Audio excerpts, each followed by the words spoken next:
দামান পার্টে কিন্তু embroidery and sequence আছে।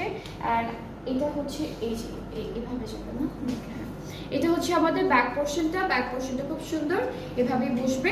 আর স্লিভসের পার্টটাও কিন্তু খুব সুন্দর করে এমব্রয়ডারি কাজটা করা থাকবে। সো এটা হলো স্লিভসের পার্টটা, এটা থাকছে আমাদের স্লিভসের পোর্শনটা। এখন আমরা প্যানেলগুলো দেখবো একটা একটা করে।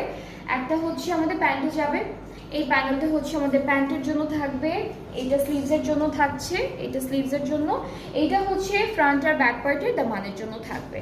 অলরাইট, অ্যান্ড সাথে হচ্ছে আমরা অর্গানজা দুপাট্টা পাচ্ছি। সো আজকে কিন্তু আমি প্রথমেই বলেছি এক একটা ড্রেসের সাথে এক এক রকম দুপাট্টা থাকবে। সো এই ড্রেসটার সাথে মাঝখানটা হলো নেটের উপরে আছে, অ্যান্ড ফুল একদম চারিপাশে যে বর্ডারটা আছে পুরোটা অর্গানজার উপর এমব্রয়ডারি করা। অ্যান্ড এটার প্রাইসটাও সেম থাকছে 5,400 টাকা অনলি। সো যার যার ভালো লাগছে ড্রেসটা ইনবক্স করতে হবে আমাদের পেজে, and full phone number, address সব কিছু ঠিকঠাক মতো দিলে আপনাদের অর্ডারটা কনফার্ম করা হবে।